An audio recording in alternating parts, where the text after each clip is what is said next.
It's May 22nd, 2024, and you know why you're here, so let's kick this off right and introduce the players.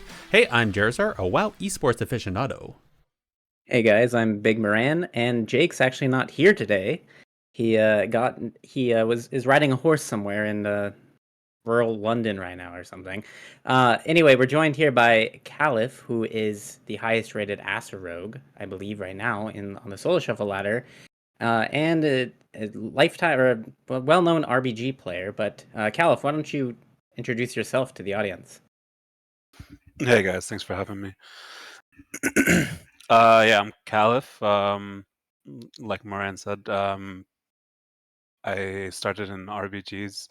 I've been playing WoW since mid of Shadowlands, I would say, competitively. And most of my competitive PvPing has been in RBGs up until last season when I decided to get into shuffles and arena, and found out that I was having a decent success at it, so kind of invested a lot more time into it. And this season, hopefully, I'll be able to add rank 1 arena title to my achievements on top of the shuffle Nice. titles that I have. Well done. How do you find arenas compared to RBGs? It's definitely very different.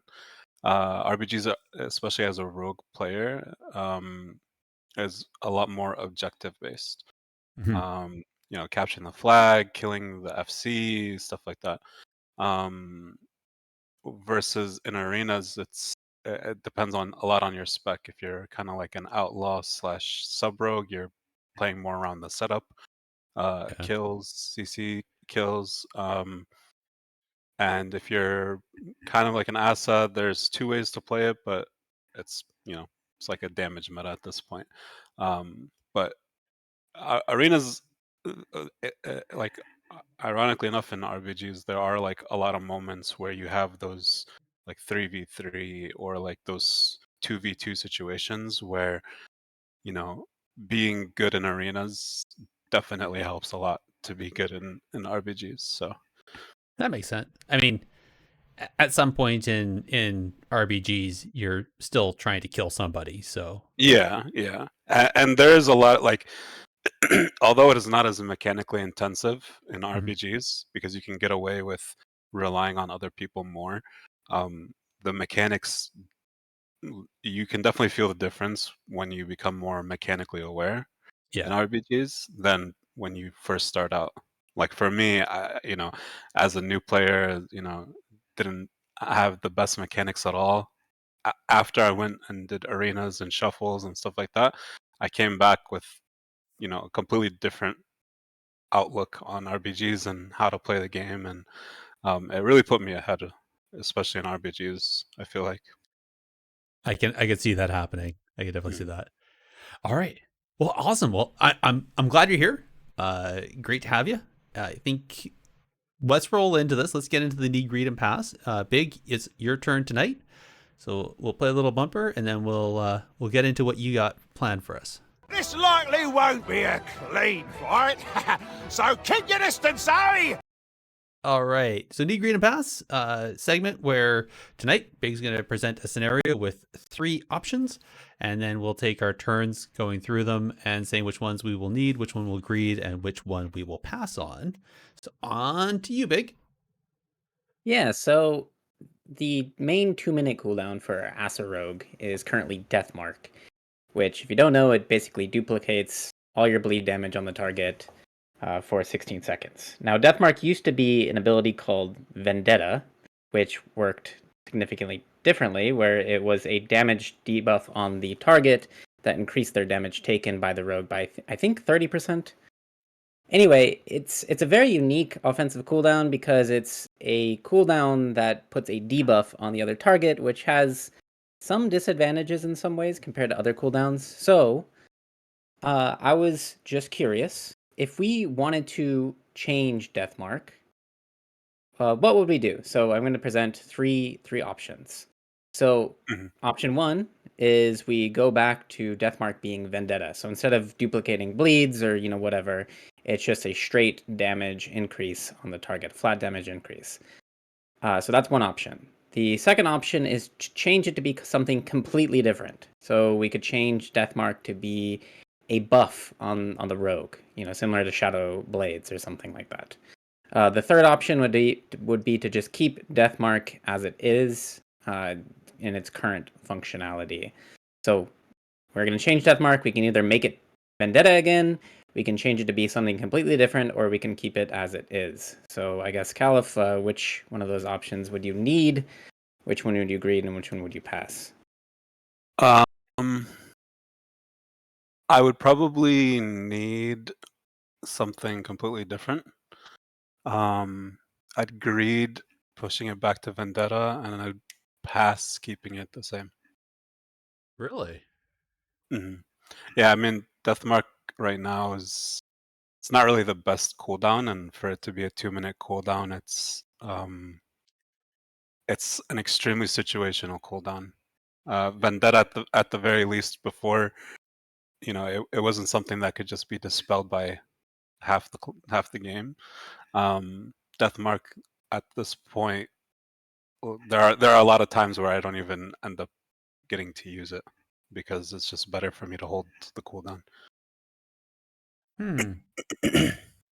Is that? So I'm just kind of curious. Is that because it's kind of like a mind game? Like if you're holding it, then players are like cautious on their CD usage.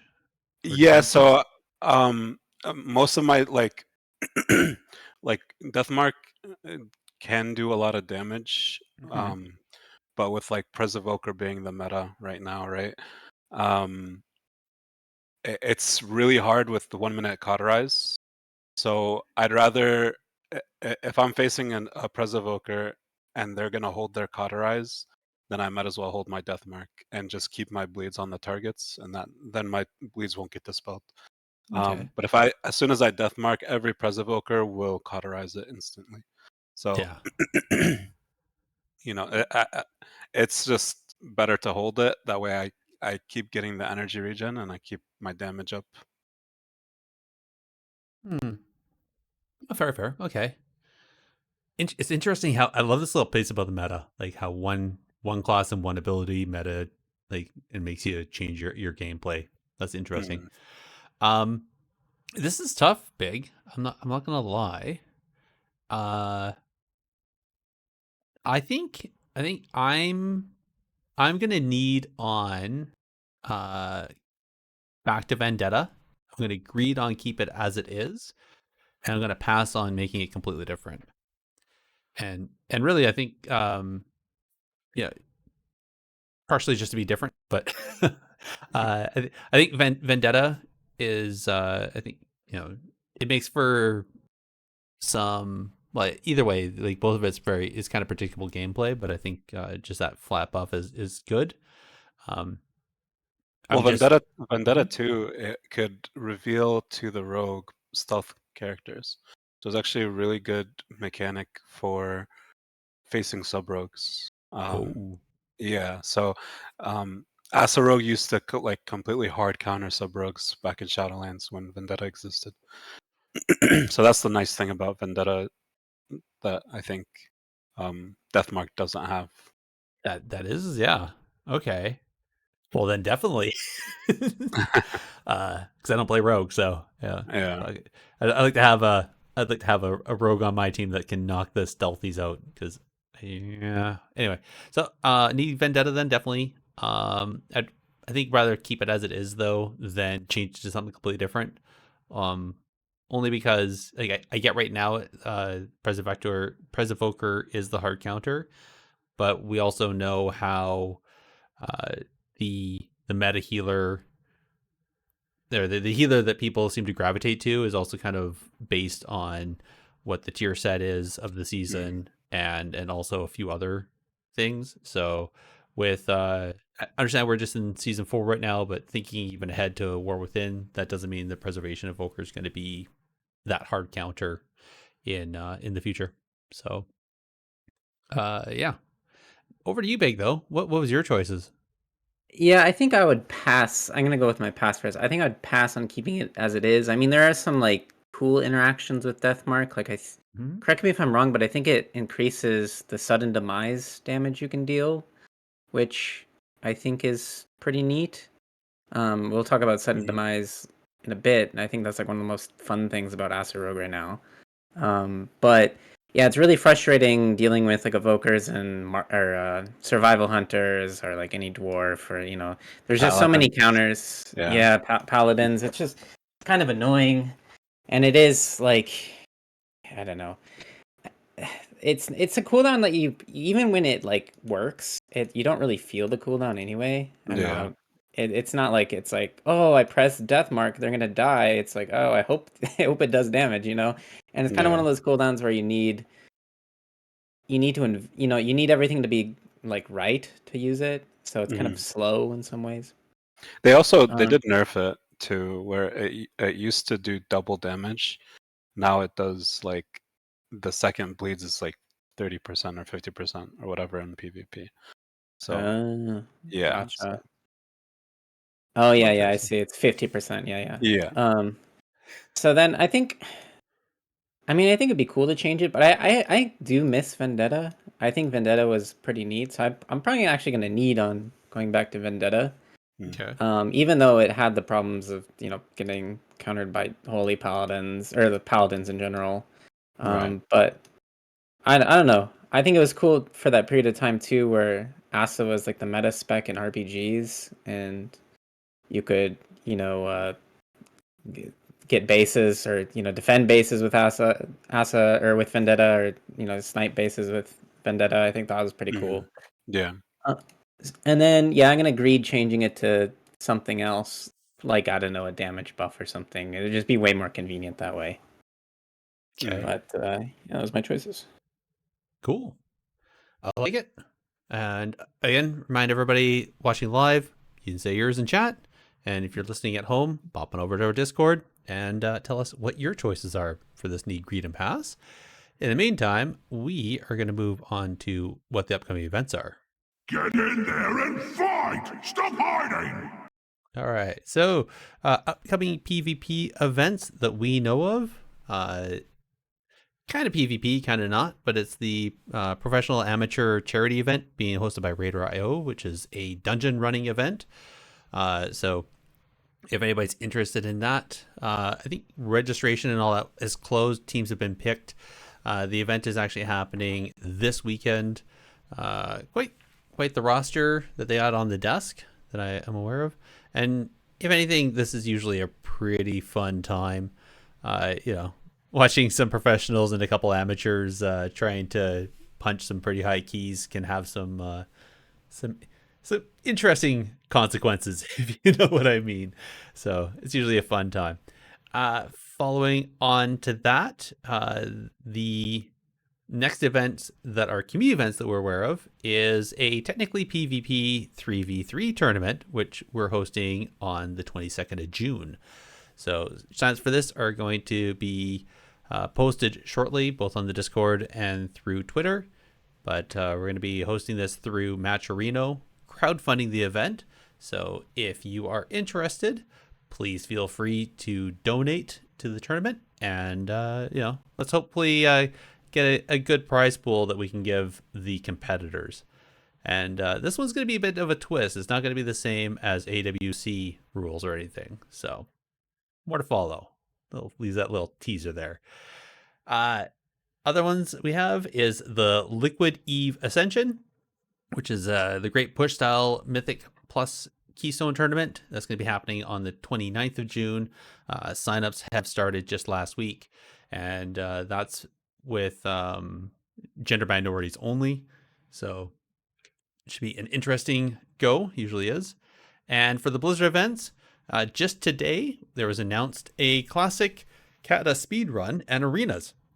So two European guilds are going to be speed running Blackwing Descent on the 8th and 9th of June. So that's going to be the broadcast there. And the following weekend, the 14th to the 16th, is going to be an arena tournament. So for that, signups are open now and close on the 7th of June. So if you're interested in that, make sure you sign up. And again, pretty sure that's going to be on the tournament realm, so you don't have to have a max character to get into the tournament. You can just sign up for it. And last but not least, for other Blizzard official events is the Mythic Dungeon International Great Push. So Proving Grounds are going to be happening 19th to 24th of June, followed up by Group A. 6 teams are going to be playing there in Group A from the 5th to the 7th of July. Group B is going to be the 12th to the 14th of July. And then the grand finals will be the top 3 teams from both groups. And that's going to be happening on the 19th to the 21st of July, where those teams are going to be competing for the 200,000 US dollar prize pool. Wow, that's it that we know for events. Hopefully I didn't miss any. I'll say, if anybody knows of any events, let us know and we'll happily shout them out. I guess let's get into the subject of analysis though. And I think we'll start picking Callus' brain on everything else that there is to know about Assassination Rogues. I'm gonna light you up, sweet cheeks. Alrighty. Assassination Rogues. So quick question. How hard is it to actually play an Assassination Rogue? That's a good question. Because if you look at it from the outside, it's seems pretty simple and pretty straightforward. But when you do play it, it's a very different style of how it's meant to be played. So I think a lot of people tend to struggle with the fact that my bleeds are doing damage. Let me just sit back and not press a button to damage them, you know? And like I know a few other rogues who tried doing Asa Rogue and Shuffle, and like I kind of like taught them a little bit and coached them a little bit. That's the one thing that I noticed that they struggle with is they feel like they have to press something, and that's not always the case. Okay. Yeah, so it's a very different style of play in comparison to like Sub Rogue or other classes like Warrior, which you're doing more direct damage. You know, you're hitting people really hard all the time. You know, Yeah. versus Asa Rogue, which is you're training people by not really training them. If that makes sense. It's interesting. Because that's like so different from, let's say, like Outlaw. Outlaw is about how many buttons you can push per second kind of thing. Right, right. Versus it Yeah. sounds like Ass is like, so, but that's not like a hit and run style. It's not like, I'd say like Frost Death Knight where you hit and then you run away until you get your cooldowns back. It sounds like Yeah. this is just you're stacking up your bleeds and then what, you just kind of stand in front of them and watch them bleed to death. Well, kind of. I mean, so I like to break it down into 2 phases. You have your dot phase, which you're kind of just bleeding people and you're putting up your dots, and then you have your burst phase.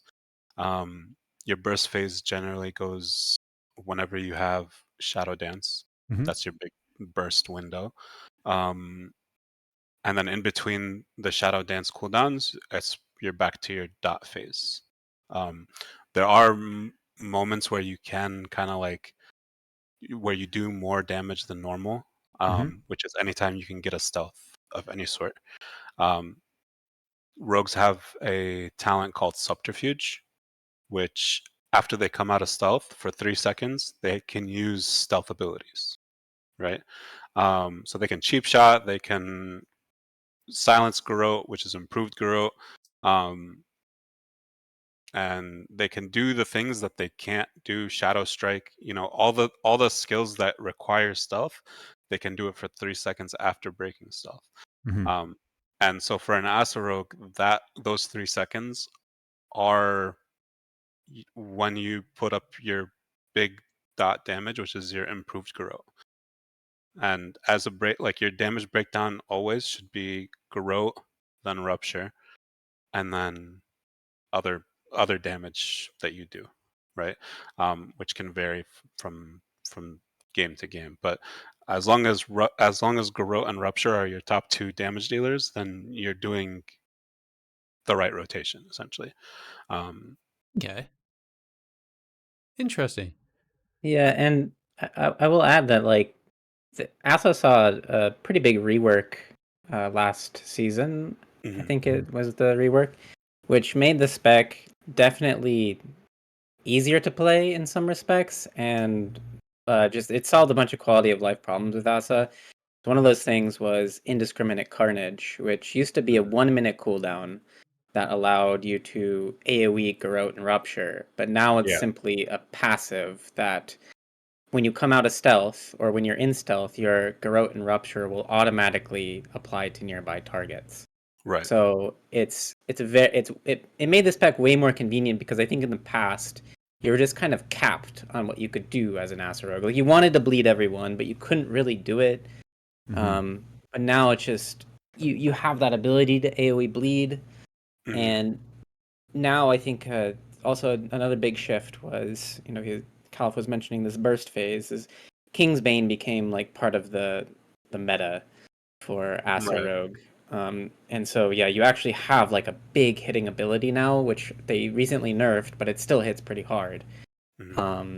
And you have all these damage modifiers when you press Shadow Dance, so you can actually like kill people now as Asa in a way that you couldn't really do before.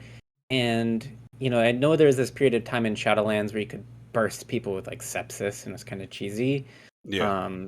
It's not to that level, but Kingsbane is still like good enough where you can, you get a lot of momentum, and I think that's the key to playing Asa Rogue is you sort of like wait, you build momentum slowly, and then you just kind of unleash a bunch of damage all at once, and that's Yeah. kind of it's you have to find. I think the learning curve to Asa is like finding that time to really like go in and make your pressure matter. Like you did all this work before, now you can make it matter. Yeah. But yeah, it's definitely I think a spec that people think is like really easy, but there is like a lot of complexity to it. It's not like super free to play by any means.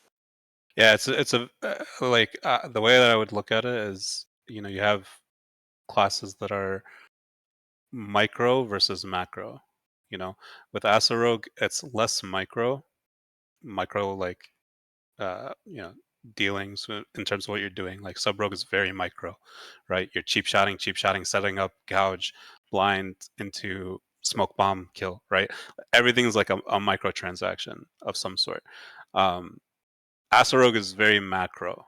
Like if you get behind, if they peel your subterfuges, if they peel your dot dealing phases, your garrotes, then you will feel behind, right? There are phases in the game where you're gonna feel like, okay, I don't have energy. I'm not getting enough energy. My dots aren't staying up. I'm having trouble dotting people. I am behind, right? And I've been in those situations many times, right? And then like Big said, if you're able to get your dots up, if you're able to do everything correctly beforehand and invest your energy properly, then you feel like you're snowballing and you just have this constant pressure, and then you're just looking for that window where you can just use your King's Bane to kind of finish off the game. So it is a very macro style of play where you're just kind of managing the game rather than specifically like managing each character. Yeah. I honestly, that sounds kind of like Affliction Lock. Only, Yeah, it is very much like Affliction Lock, but as like a melee type of character. a Yeah, melee you character that see, can face take a bit better than a Lock can. Yeah.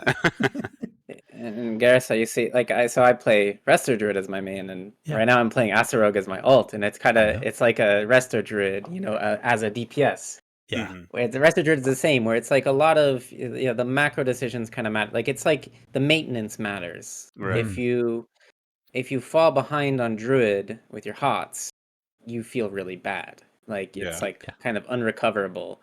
And it's kind of the same way as Acid. Like if you fall behind, you're not only is your damage lower, but you have less energy. You need to kind of crawl back and regain that momentum, and it just takes a lot of time. And yeah, I think the really frustrating part about playing Asa is like if you get stopped on your subterfuge, like people are just really fast to CC you. I noticed like in solo shuffle, like you come out of stealth, you're instantly hit by like a disarm or something or Yeah. a stun, and like that you can just kind of fall behind a little bit like that.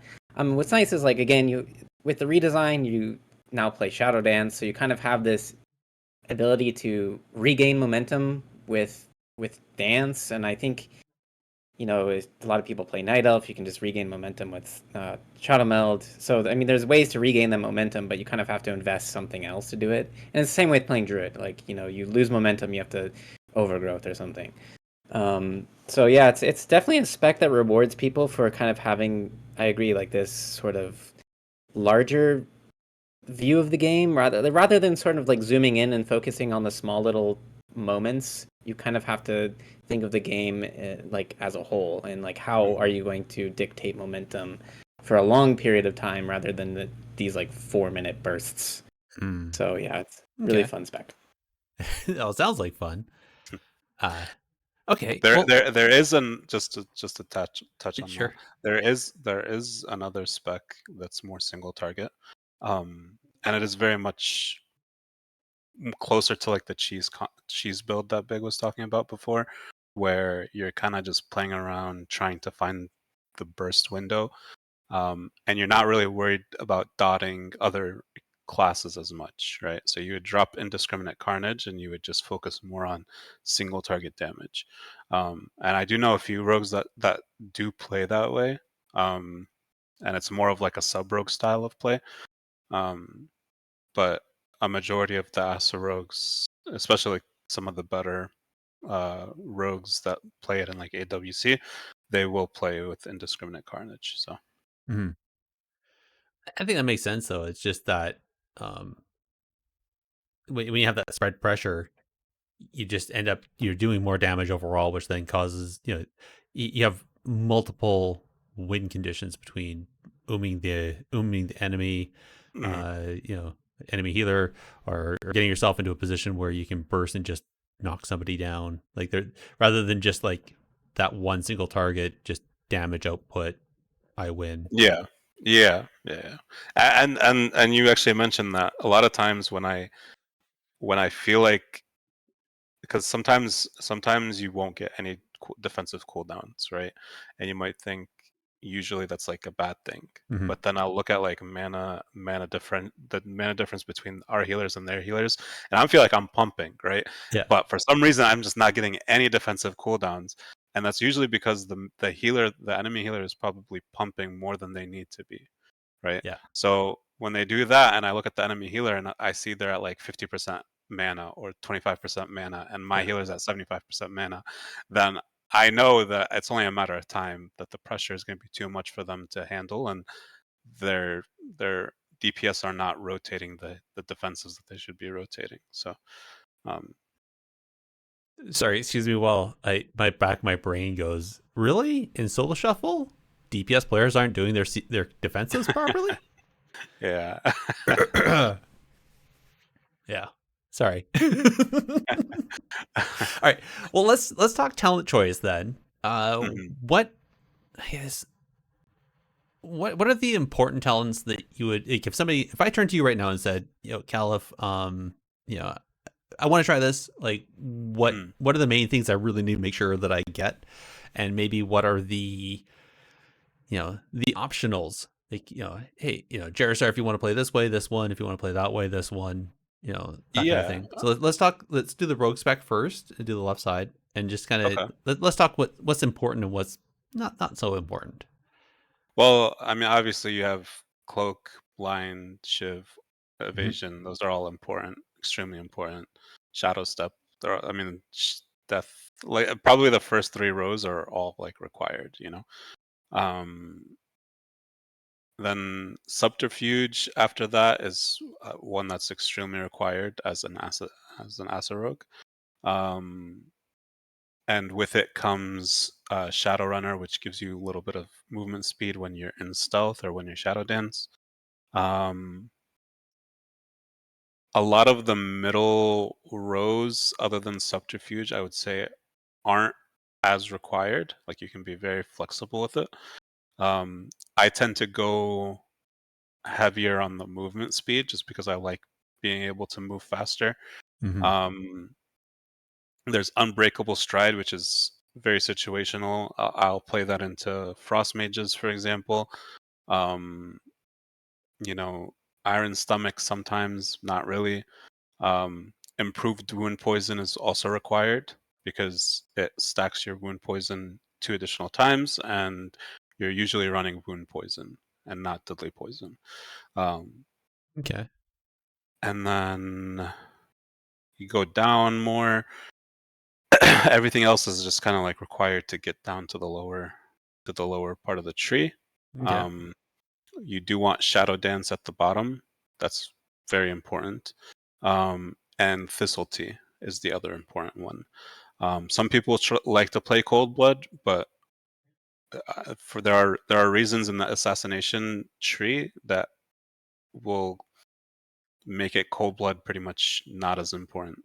Okay. Um, and then so when you go Thistle and when you go Shadow Dance, those are like the only two that are actually required in the at the bottom of the tree. If you are going single target, you will probably go into Echoing Reprimand, and maybe Cold Blood even. But Echoing Reprimand, I know, is definitely one of those things that you kind of need for single target burst damage. Mhm. And yeah, so I mean, there are benefits too, like Night Stalker talent gives you extra damage. Like Big was talking about, it's like another damage modifier for when you Shadow Dance. When you're in stealth, you do 10% more damage. Like your skills do 10% more damage. Okay. But yeah, I mean those are the main ones that I would say are definitely required to I play like it. around. I mean, it doesn't sound like there's too cookie cutter. I mean, obviously there's some options there, depending on what you Hmm. want. Just out I of Yeah. know. oh, sorry. I was gonna say, I know during the AWC, like some rogues play tricks instead of blackjack. I know that's kind of a decision you can make. That's Yeah. something I think you in solo shuffle you'll probably play blackjack most of the time, I'm guessing. But if you're playing threes, I mean, tricks is still pretty good. Hmm. But I mean, the only problem with tricks is you also have to devote a PvP talent to playing Yeah. tricks. It's like two. So but that's just like one additional thing I'd mention. And then I know like cheat death versus elusiveness. I mean, cheat death seems to be the move in general these days, which I don't know. It's so how many times I die through cheat death is absolutely like ludicrous. Yeah, These it's days. definitely a very common occurrence for sure. Yeah, because there's so much small little damage that'll just proc your cheat death at 1%, and you just die through it. Yeah. It feels really lame. I really think they should like people might hate me for saying this, but I feel like they should buff cheat death because it doesn't feel that good in PvP. Like it works like half the time. I And mean, if they're not gonna buff it, then at least buff elusiveness to make it worth taking, right? Because yeah, before it was worth taking when I think it was like 40% damage reduction, which was Mhm. crazy, I guess. Um, but at that time, it was worth taking it over cheat death because, like, if you just if you faint, then you're like you have a wall most of the time up, right? So, um, but I'm definitely with you in the sense that like cheat death something needs to change with cheat death where it's like you don't die through it because the number of times I've yeah, died through cheat death is like so many. So you couldn't actually cheat death then. Just today actually I was playing and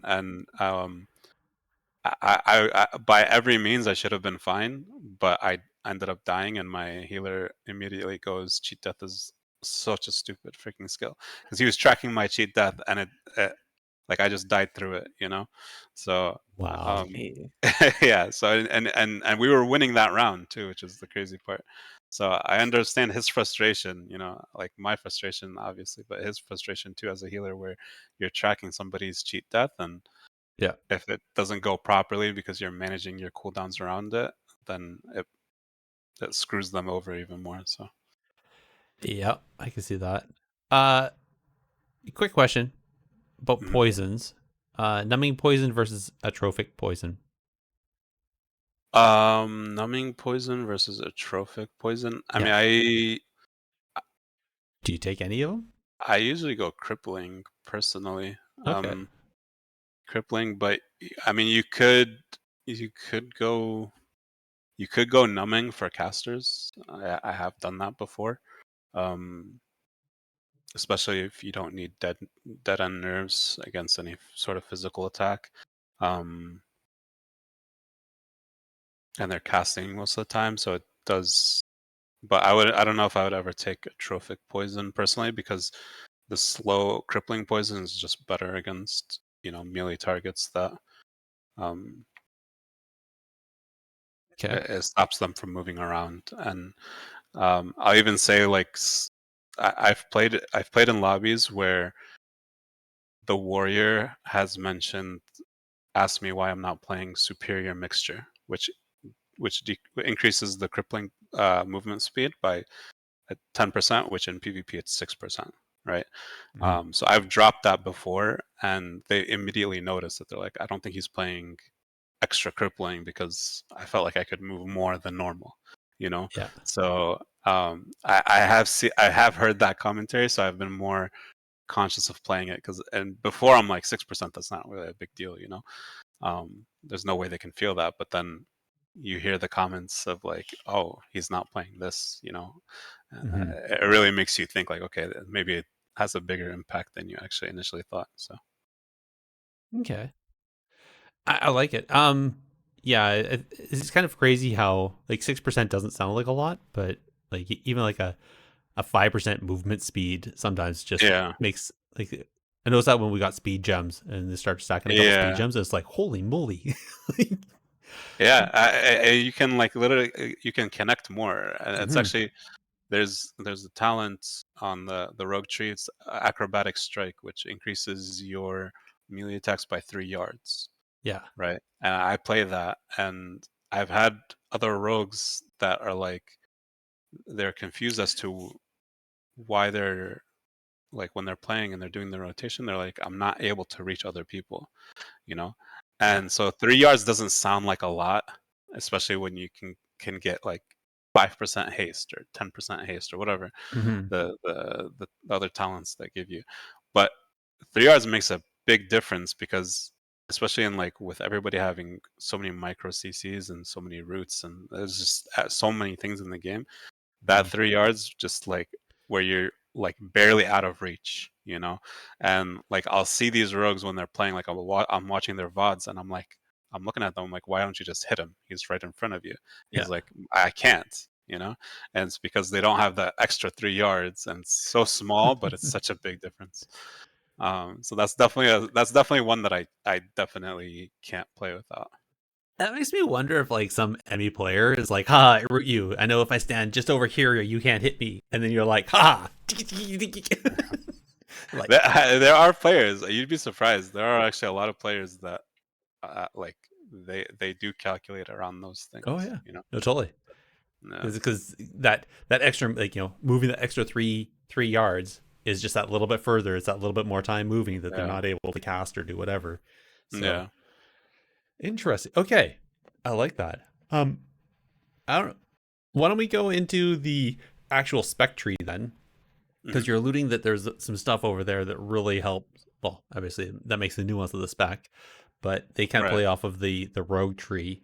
So why don't we go into that and talk about what to pick and what not to pick?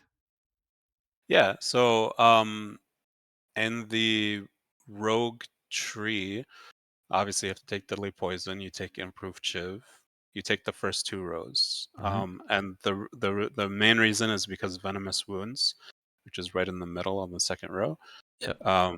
That is what's giving you your energy back, right? So every time your garrote or your rupture deals some sort of damage Mm-hmm. to a poison target, you gain back 7 energy. So for each tick. And so with with the AoE talent, which we'll get to at the bottom of the tree, when you're facing like a demo lock or a pet class, a BM hunter or a DK, I love facing DKs personally, you know, because I always have energy, I always have damage, I always have everything, and like everything's always ticking. Um, and so like the details will show that I'm doing more damage than I actually am, in the actual scoreboard, but that's because I'm doing it to pets. But all that damage that I'm doing to pets is also energy that I get back, you know. So Nice. um, it makes it so much easier to, if I'm behind, to catch up. If I'm not behind, to stay ahead, you know. Um, then obviously you go the two talents uh, on the left and the right on the third row Okay. for more garrote damage, more rupture damage. Anytime you can, those are like I said, those are the two big damage dealers, Mm-hmm. and those should be your top damage dealers. So anything that buffs garrote, anything that buffs rupture, those are things that you're always gonna take. Um, internal bleeding is a big damage dealer for you because Okay. anytime you kidney shot or anytime you apply rupture, it adds an extra bleed for 6 seconds on them. And it'll do more damage based on like the combo point spent, you know. So it's just like an extra passive bleed that you're just adding on to people. Um, which is why usually when you're kidneying, you want to kidney the kill target and not kidney the CC target, for example. Just because it's like it'll instantly add an extra bleed for you, and you do tend to feel that internal bleeding. So usually, if you look at your details, internal bleeding is usually a number 3, 4, or 5 on your breakdown, and so that's where it comes from when you rupture and when you kidney people. Okay. Improved garrote, that's a no-brainer. You take it. It's silence for 3 seconds. Mm-hmm. Master Assassin, that is all the way on the right. Yep. I will get into that. That's the reason why you don't take cold blood. Um, the Fan of Knives increased thrown precision. That's you kind of need to take that for Crimson Tempest, which is all the way on the left, right?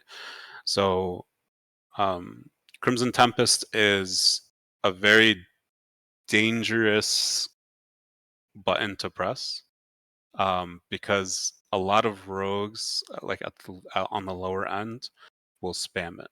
When they have combo points, they'll spam it, and they'll see, especially against a lot of targets, they'll see that their damage is their top of the charts, right? Yeah. And it'll make you feel good. That's why I say it's dangerous because, but anytime you see Crimson Tempest as the top damage for a rogue, for an Asa rogue, then you know nobody's gonna be dying.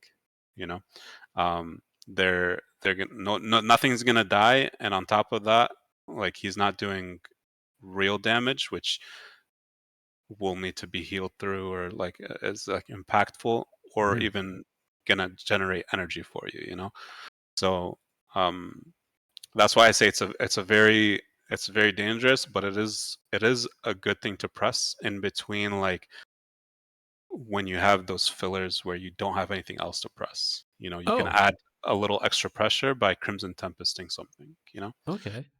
yeah, Sorry. and So mm, so you don't care about how many points you're generating before you pop it, or do you want to make sure you have like at least 3 or 4 points before you pop Crimson Tempest? Crimson Tempest is just one of those buttons where it's a bleed that I only apply if I have a fresh growth and a full rupture on somebody. If I Okay. have those two things on everybody in the game, then I'll add a Crimson Tempest after that. You know, Okay. um, but it actually doesn't really matter how many combo points, whether you do it with one combo point or 5, because the difference is only like a few seconds difference, right? Like one combo point is like 6-second bleed.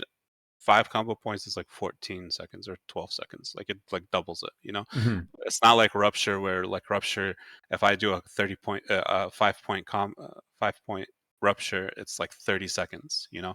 Mm. Um, uh, it's gonna fall before the DR either way, you know?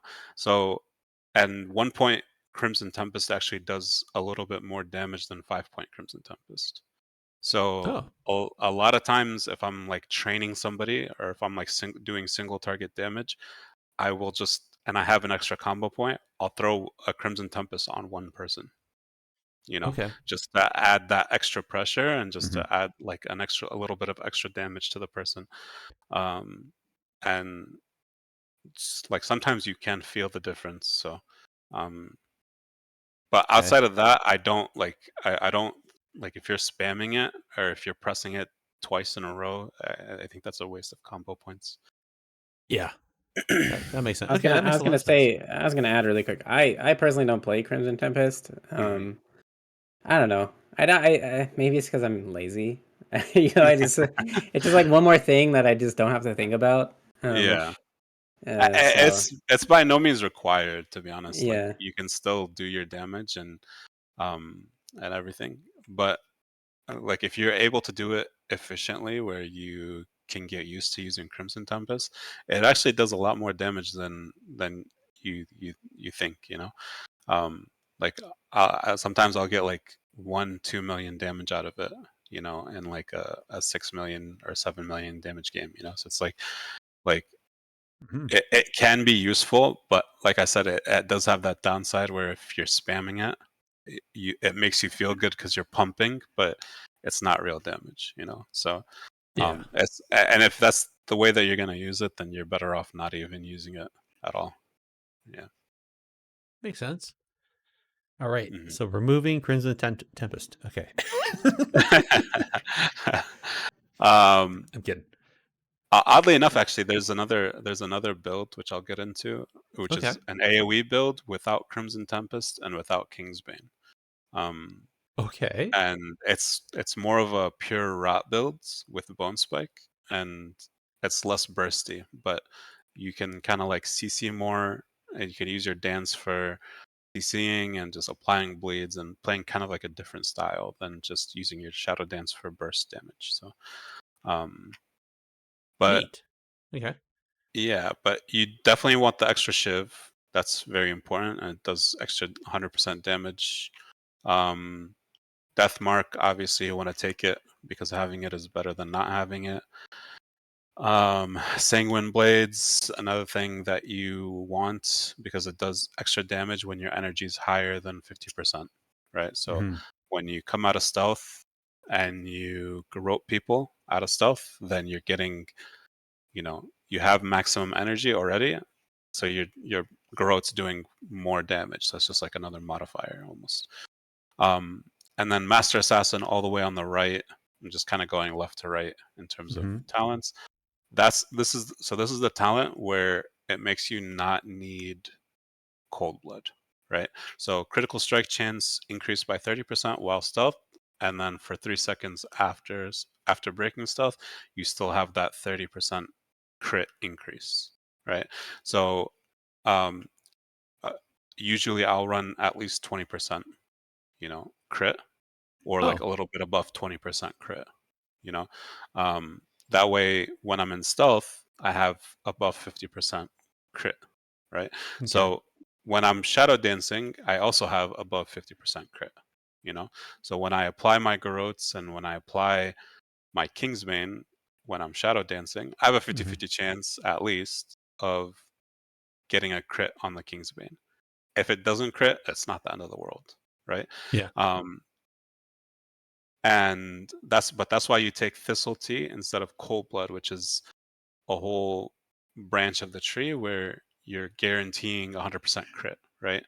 But you kind of need Thistle Tea because it also gives you mastery, which equals more damage. So it's like a trade-off of a guaranteed crit for more damage and energy regen, but you have the 50% crit plus 50% crit already in stealth, Mhm. so you don't really need the 100% crit. If that makes sense. No, it does. And since Cold Blood only works on one ability, 100% guaranteed, versus, if I'm reading this correctly, with Master Assassin, you have over 50% while you're stealthed. And so For then, 3 seconds. Yeah. yeah, for 3 seconds after that. So technically, you get Yeah. two abilities off at 50%. Yeah. I mean, pretty So, much. Yeah. Yeah. yeah. And even like when you shadow dance, your shadow dance is like 8 seconds. So Yeah. you have the whole shadow dance to be doing or 6 seconds. Of course. I Yeah. don't know. I forget. But it's like you have that whole shadow dance where everything is plus 50%. So if you Venom, which like part of my rotation is my burst rotation. After my Kingsbane, I end up envenoming. You know, so that also has a 51, 53%, whatever chance of critting as well. So you can do some decent envenom damage as well as Kingsbane damage, and you know, if it doesn't crit, it will crit eventually. You know, like at some point, yeah, the RNG will come in your favor. So, does anybody actually ever die to just one crit?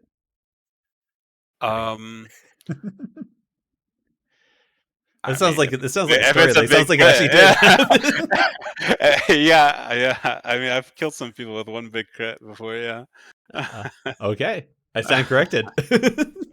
Yeah, I had before the nerf, and this is like early in the season. I had like a 550k Kingsbane. You know, it's like it can hit pretty hard. And yeah, I mean that's like 50% of someone's HP, just boom, gone. Yeah. So it hit hard. Yeah, if the lines do line up, you can still hit pretty hard with Kingsman, but it's definitely a lot less than before. Neat. But I've still gotten like 400, 450k Kingsman with like the right amplifiers and the right everything and the buffs and right moment, execute range, all that stuff. So, it's just it's all timing, you know. Okay. Let's kind of look at the time. Well, let's get. What's the rest of this then? Like, the next one. Next one, obviously, Silence Garrote, Yeah, self-explanatory. that's the iron wire there. And then it goes down. There's Shrouded Suffocation, which again increased Garrote damage, and it gives you extra combo points when you use Garrote from stealth. So that's also important. You have Scent of Blood, which is on the right, second to last row. And then you have Zoldyck Recipe on the left, which is also second to last row. Both of those are really important. Both of those are required. One increases your bleeds and your poisons by 30% under a certain HP level, which I think in PvP, I think it's like 15%. And then Scent of Blood, the more ruptures you have, the more agility you have, up to 20%. So for each rupture target, you get 4% agility increase. You know, and that's something that I constantly monitor. This is why it's fun to play against pet classes, Gerissar, Yeah. because you AoE bleed, those bleeds go into pets. Then because of Scent of Blood, you get increased agility for every target that's bled. So you pretty much have full stacks against these pet classes. Yeah, pretty much. So DK, Demo Lock, Beastmaster. Yeah. How does that work against Shaman? With Dwayne? It works against all the shaman pets. So the totems, any sort of like pet, like I know there's an enhanced shaman, Big Dam. He's always in the shuffles. I always see him in the shuffles because he has so many enhancement shamans. Anytime he uses his ghost wolves, that's 2 extra targets for me to rupture. So you must be laughing. So any sort of pet that gets summoned will be automatically ruptured. You know. Okay. With the AoE ruptures so is this why Assassination Rogue is so important when you go to the RBGs for the big scrum? Yeah. So you can actually play 3 rogues in a comp if one rogue is permanently assassination, and just stays in the team fight. That gives the team MS, that gives the team an execute, that gives the team rot damage, you know, so it's like, and there's certain maps like Temple, Temple of Katmogu, that's like, if you have a rogue, they have to be assassination. Because it's just so good for the team fight. Yeah, I can see that. Yeah, and even FC maps, honestly, I've been experimenting with assassination against DH tanks, which is hard because they're so mobile in comparison to other tanks, but they take so much damage from assassination that it kind of seems like it's worth it. But that's just some more experimentation that I have to do. All right. I like it. I like the little tie over there. So, okay. And then the last row of the tree, you're pretty much taking every spec or every talent, except for Dragon Tempered Blades, which is a single target talent that you would take if you're playing 4 poisons. Okay. But they nerfed 4 poisons before, like not last season, the Obsidian season. 4 poisons was the meta for Rogue. Like if you were playing Assassination Rogue, you were playing 4 poisons build. But now that Indiscriminate Carnage, the big talent that Big was talking about, when they made it a passive, that became the meta for Assassination Rogue. And so you have Astral Precision, which increases your bleed damage when you shiv, and it makes your shiv an AoE, which is really big. Because if they're stacked, you're shiving all 3 people at the same time. They're taking increased bleed damage from your shiv. You know, Kingsbane is just another poison. It's like your burst. Yep. Indiscriminate Carnage adds Garrote and Rupture to 2 additional targets for 10 seconds after breaking stealth. Right. Okay. So it's important to note that if you Garrote, when you open with Garrote, for 3 seconds, it'll add the silence, the Garrote silence. After the 3 seconds, you can still AoE Garrote, right? You can still apply Garrote to 3 targets, but it will go on cooldown, and it's not spammable, and it won't silence anything, and it'll be less damage, right? But it's good to keep your Garrote on cooldown if you're playing, because again, that's your big damage dealer, right? But typical opener is like you're opening with double Garrote, because you can't, after your subterfuge goes down, your Garrote gets weaker, right? So you want to spread as many Garrotes as you can, cheap shots as you can, and then afterwards you can use the rest of the 10 seconds, right, like the 7 seconds that are left, to Fan of Knives and spread your ruptures. Fan of Knives, spread your ruptures, you know? And then after that, that's kind of like the dot phase that I was talking about, where you're just spreading max dots to everything. Yep. You have your stronger row on everybody. You have full ruptures on everything, right? Then you can, okay, I want to throw in a Crimson Tempest, I want to kidney something, I want to do that. Then you can like kind of get into the more macro things of deciding where you want to go with the game, you know? Neat. And then the last talent, obviously, some Sudden Demise, very controversial talent, I would say. And just as buggy as Cheat Death, because sometimes it'll proc, sometimes it won't proc. You just never know sometimes. But when it procs, it feels good. When it doesn't proc, it feels horrible. Oh, I love this ability. It's literally the most meme thing, because like so many people forget it exists. Yeah. And you drop low versus like say a rogue kidneys you or whatever, you're under a lot of pressure, like okay, I'm fine. I can recover, but then you just instantly die. Yeah. Because it's just like, well, proc this execute on you. And like it can kill people, like it can kill people in stealth, like, or like a rogue Right. going for a re-stealth, and they just die on the way there or something. It's really funny. Like it's just when it kills people, you're like, oh yes, like finally. But then other times, it's like, why isn't it procking? It feels very Yeah, weird. you're It's like weird. chasing somebody, they're at like 10% and they're like still alive, Yeah. And most of I found that the biggest reason is they just don't have enough bleeds on them, so like you have to like refresh a rupture to get an extra bleed on them, and then like maybe throw a Garrote if they don't have it, and then Crimson Tempest, and then usually if they have like all 3 bleeds on them, they will, I found, die to Sudden Demise. But if it's just 1 bleed on them or 2, sometimes it won't even proc, it won't do anything,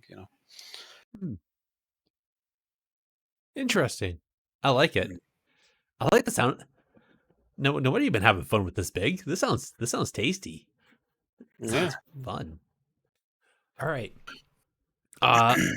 So that's all the talent. Well, sorry, that's the main trees. I think Yeah. big, since you've been playing the spec. What Mhm. PvP talents have you been playing with, and maybe Caliph can tell you if you're good or not. Um, yeah, it's really unclear what's exactly mandatory. I mean, I see a lot of people play with hemotoxin, and that might in some way be considered mandatory, but I don't know. I think Veil of Midnight is obviously really good, even though it's recently nerfed.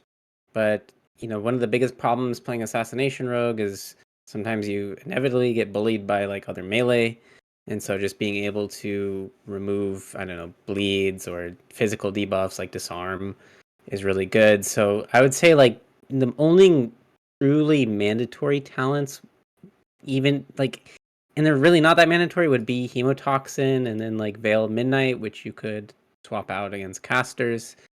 Um, I mean, Smoke Bomb is obviously probably kind of mandatory too, but even then you could drop it.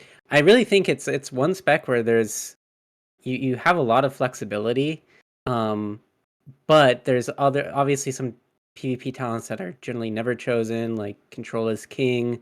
I don't think you'd ever play Creeping Venom unless you aren't playing Crippling for whatever reason.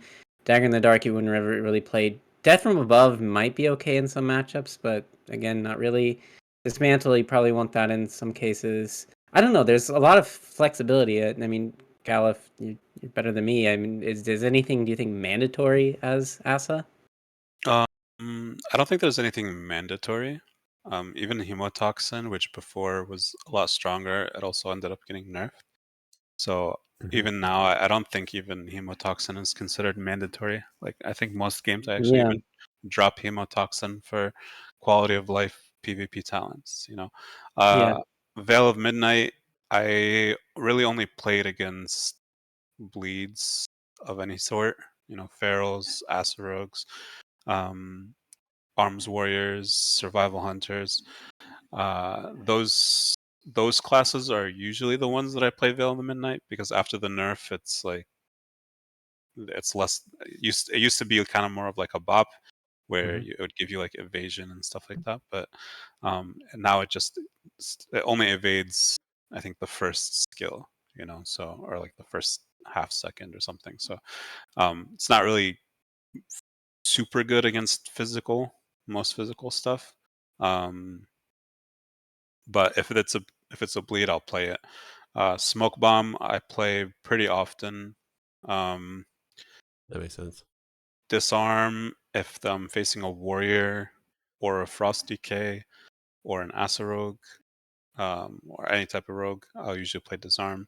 Okay. Um, and death from above, I only really play it into frost mages, because they're the ones that give me the most trouble of being able to move. And you know uh, you just can't move against a frost mage. You're always slowed, you're always rooted, it's just pain. So Mhm. death from above kind of gives you like an extra shadow step of some sort. um, so I'll like one combo point use it on somebody just for mobility. System shock, never use it. Creeping venom, never use it. Dagger in the dark, not really. Thick as thieves, I do play tricks sometimes if I'm not against. If I don't need Veil of the Midnight, I will play Tricks of the Trade. I Okay. found, yeah. So if I don't need Veil of the Midnight or Disarm, I'll I'll usually tend to play Thick as Thieves. Um, actually played Control as King a lot. I think Okay. it's very, very underrated. And um, the like when you're playing it, you always have energy.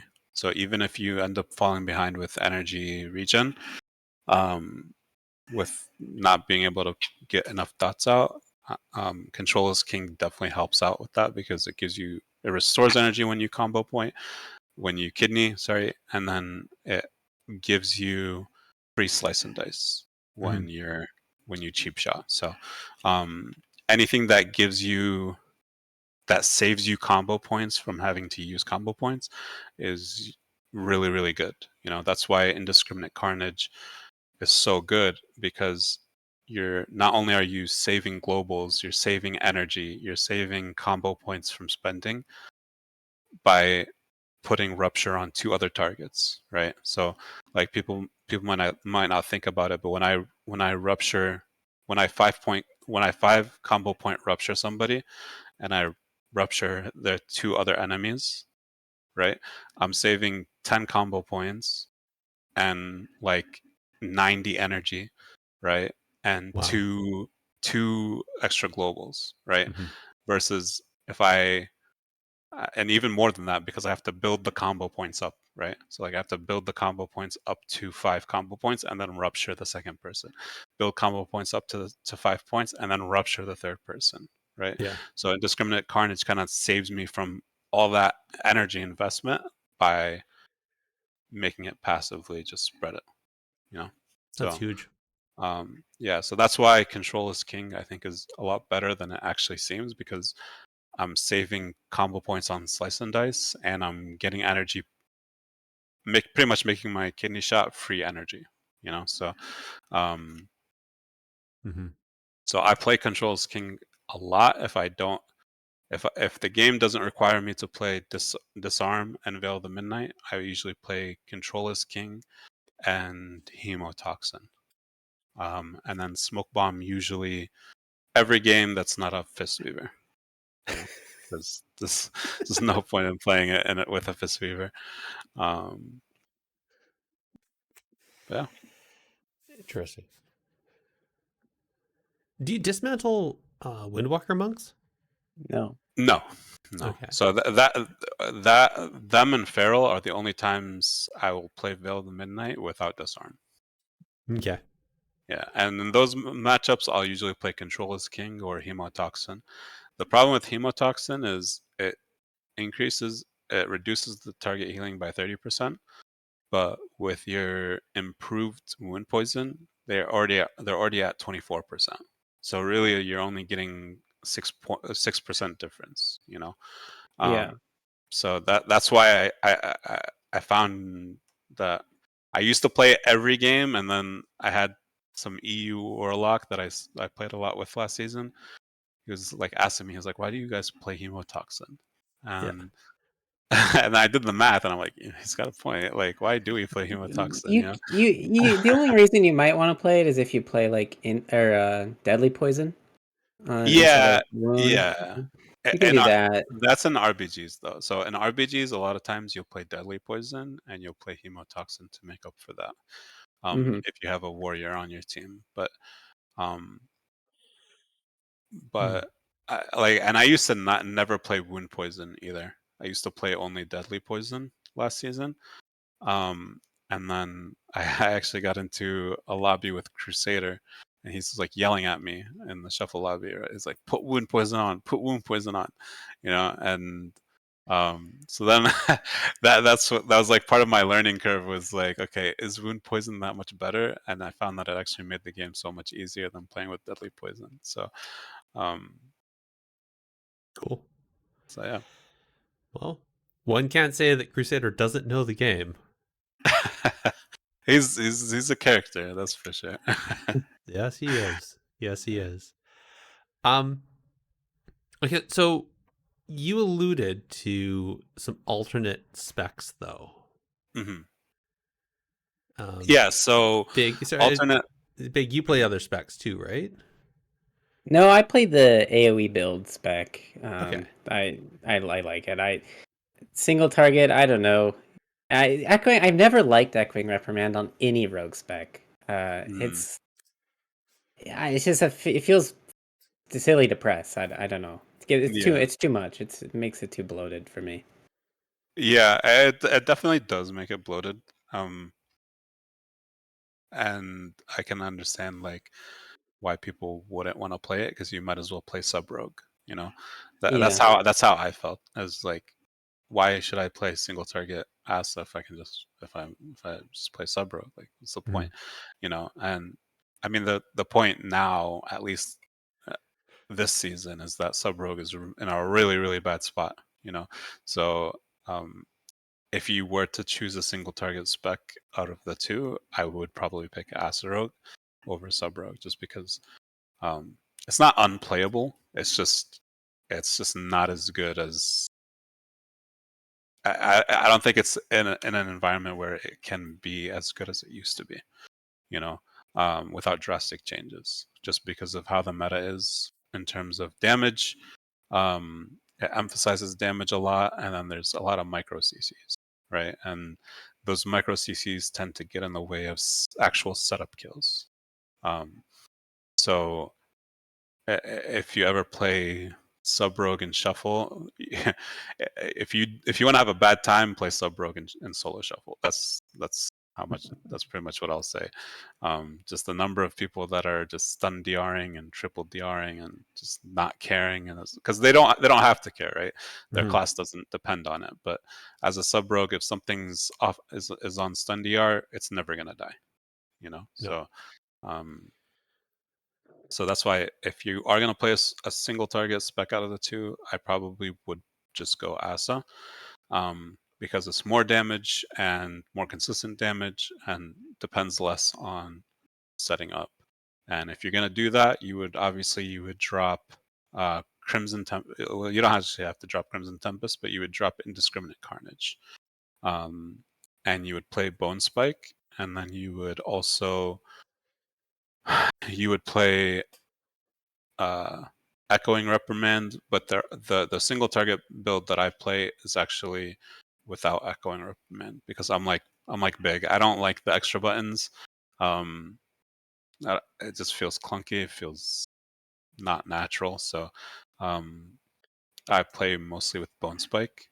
That's the first alternative build that I would say, which is the purely like single target build.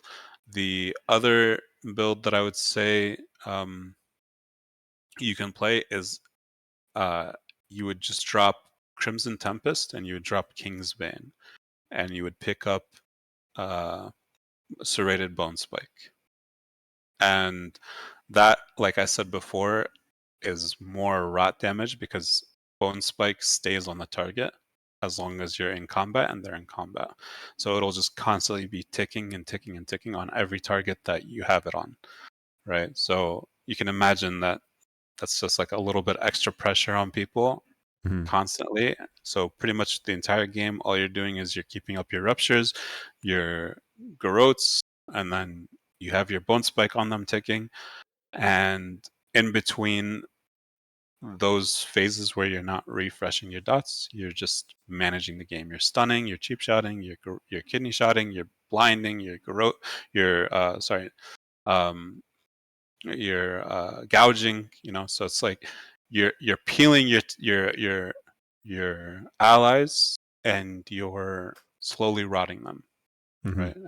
And I played this build a lot with Aflock because it's just like constant rot damage essentially. But now, I don't know. I don't know if I can play without Kingsbane. I think Kingsbane is just too good that you you kind of need it.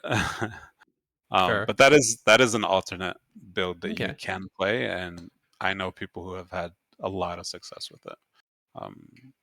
So And then I know, moving on to tier sets, I mean, mhm. previously rogues were playing just with I know last season we were just playing with the 2 set. Yeah. I know they recently buffed the 4 set, or I guess they fixed its damage or something. Is it worth playing the 4 set now, or are you still just playing 2 set? I'm still playing the 2 set. I haven't actually gotten to test out the 4 set changes. I've been wanting to. Yeah. Now that the conquest is uncapped, I can actually like get the pieces to try it, and to see. But stats wise, like the stats are just better to play 2 set, because even though the 2 set isn't even that like crazy, and it's not even required. Like early on in the season, when nobody had gear, Asa Rogue was probably the top spec, I would say. And I was just running over people. And the main reason for that wasn't really because Kingsbane was broken or because Asa was broken. It's just because you don't really need gear to do damage as Asa.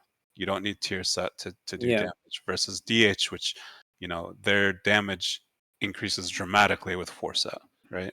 And there's like Mhm. a lot of classes that you have to have the 2-set to be able to do damage. For me, 2-set doesn't change anything for me at all. Um, 4-set doesn't really change anything for me at all. The reason why I would play 2-set is because the chest piece and the legs are good stats that I want. It's Mhm. mastery, it's crit, it's verse. There's mastery on each piece. So Hmm. it's better to have the 2-set than not have it, right? If I'm Yeah. getting the stats anyways. Is the stat drop off in the other on the other pieces worth it though? I have to actually test that. Maybe it could be because I have so much mastery on my rogues that I'm at like 40% DR, so Yeah. so maybe it's actually worth it to just drop, the shoulder, drop the hands, and just have less mastery and see if the envenom single target thing is worth it, um Mhm. because I could see it being worth it, especially with how much like mastery and crit you already get. So And then, I mean, you've been alluding to stats, hmm and there's kind of a big shift in how Asa Rogues have itemized over the past few expansions. I mean, in the past, you wanted haste, but yeah, that's no longer the case. It seems like these days you want, well, versatility. You kind of get passively, but also you yeah, stack a lot of mastery now, yeah, right? yeah. So And so verse, like you said, is just kind of standard. It's on every piece, right? So it's not like something that you build around. But mastery is definitely the one thing where uh, you hit because your dots are hitting harder and not faster, like mhm, with haste before. Um, and then it's definitely mastery and then crit because, like I said, you have to get to that 20% threshold, Mhm. and then obviously anything higher than that is just a plus. You know, more guaranteed crits is better than faster ticks. Or Okay. faster attack speed. Hmm. See, I would have thought there's like that was that trade off, and we talk about this a lot big with like haste is kind of like that. It's kind of that lazy uh extra it's stat. it's the feel good stat for a lot of Yeah. specs, but Mhm. yeah, I mean, you have so many ways to give you energy now as Asa, like Mhm. where you don't really feel the haste as much, and I think like rogues already have a really short GCD by default, so you don't really Yeah. feel that either. Yeah. Um, like from my understanding, you cannot like rogues are like you are limited to, I think your GCD cannot go below 1 second because there's no way mathematically to get like okay during subterfuge you're limited to 3 globals. That's it. You can't do more than Right. 3. It's impossible. Um, so there's really no reason to go like haste these days. And some people were going crit earlier this expansion because you played this talent that fed you energy every time you crit. Mhm. But even then, like yeah, you don't. Again, crit is like one of those things because you have a lot of crit talents baked into your talent tree. You don't really need it. It's kind of nice to have. I mean, it's crit. I think is certainly better than I think a lot of people realize. Mhm. But yeah, Mhm. mastery just kind of reigns supreme these days, and haste is just Yeah. sort of this afterthought. Yeah. I mean, crit is definitely good to have, and like you'll notice it when you fan of knives, right? Like whenever you fan of knives, sometimes you'll get an extra combo point out of nowhere, and that's usually because of the fact that you crit with your fan of knives, Mhm. and so you get to your 5 combo points a lot faster, and those always feel nice whenever you get to get an extra combo point from fan of knivesing. Um, but yeah, I mean, and even when you crit and you get extra combo points, that's less energy that you have to spend getting combo points. So um, really the main benefit of haste, I would think, is just having your dots hit faster. But even that, it's like Okay. it's if you're not stacking it, I don't think you're gonna feel the difference too Yeah. much. Um. So obviously, so then it's just stack mastery as high as you can. try to get your 20% crit, and then any haste is just kind of extra that happens to be on gear. You're not really chasing it. Yeah.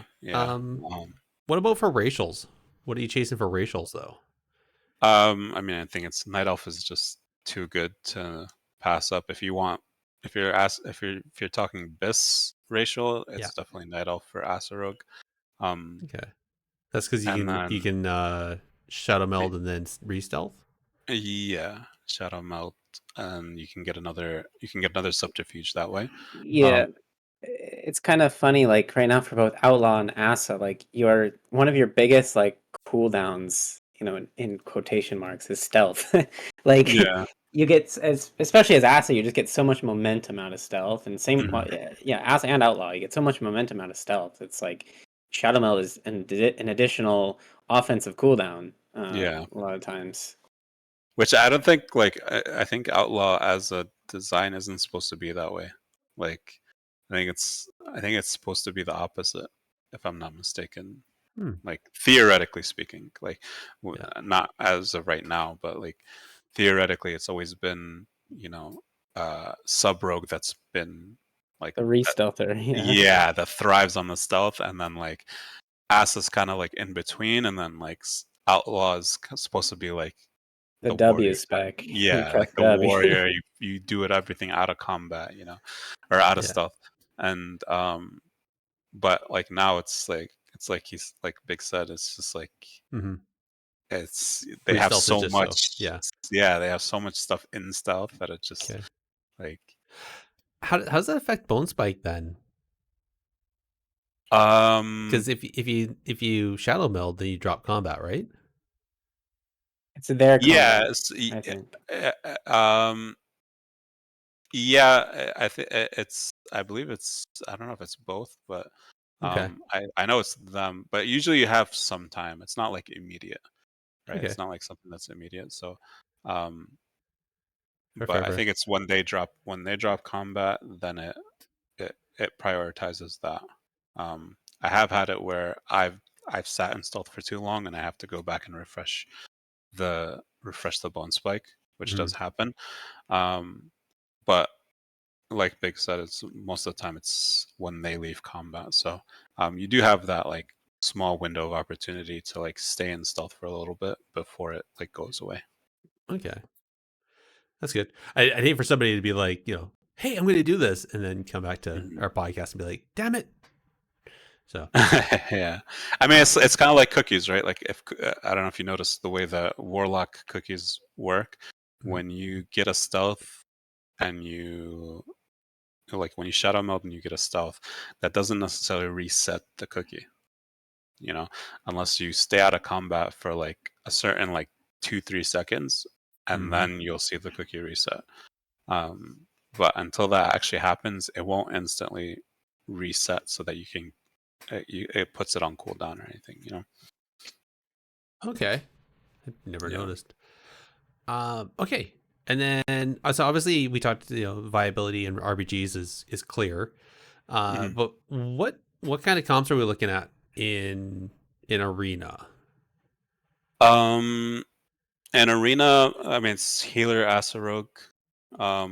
Most healers work to some degree. I think Mistweaver is probably the one that is the least synchronized.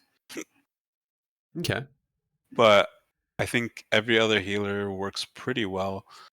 Um, I don't know. Our druids always used to be the kings of twos. I don't know if that's still the case. I personally don't do too many 2v2s. I would imagine they are, being they're so like versatile. Mhm. 3v3s. There's a few comps, which is what I like about Asa that I didn't like about Subrogue when I was practicing, or when I first started. Um, but now with like Asarogue, you can kind of make it work with a lot of specs. I'm sure like everybody's had that experience where they would sit in LFG for like an hour until they got like a spec that they can play that made sense, and then after one loss, the group disbands. That's like the worst experience ever. But with Asarog, you can kind of join just about anybody. Like if I see a Rep Paladin, if I see a DK, if I see an Aflock, if I see a Mage, any sort of Mage spec, like you a Druid, like you can literally, it's viable with so many classes. And like I think we even saw in the AWC they were playing Asarog DK, and I've queued into them a few times playing that comp, and it is a good comp, and it's one of the comps that I tested out last season because I thought it could be really good, but I thought it would be good with Frost Mage or Frost DK, not with Unholy. Yeah, but I think Unholy is just so good right now that it is like it just, it's so much rot damage, and I love when a DK is in my shuffle lobby. I'm gleaming with joy because it's just like I know that when he's on my team we're gonna win, and when I'm against him I'm gonna win. You know what I mean? So it's like it's just so good. Funny. So there are a lot of good comps with 3v3s for Asarog. Oh, that's good. That's good. At least you have lots of options. I think we can truly see how good Unholy DK is over Frost when you see Zeke playing Unholy rather than Frost. So. Yeah. I mean, Frost is still like one of those like really dangerous specs if played right. Oh yeah. Like I've been playing a lot of Aflock Asa, which I think is probably the best Asa comp there is.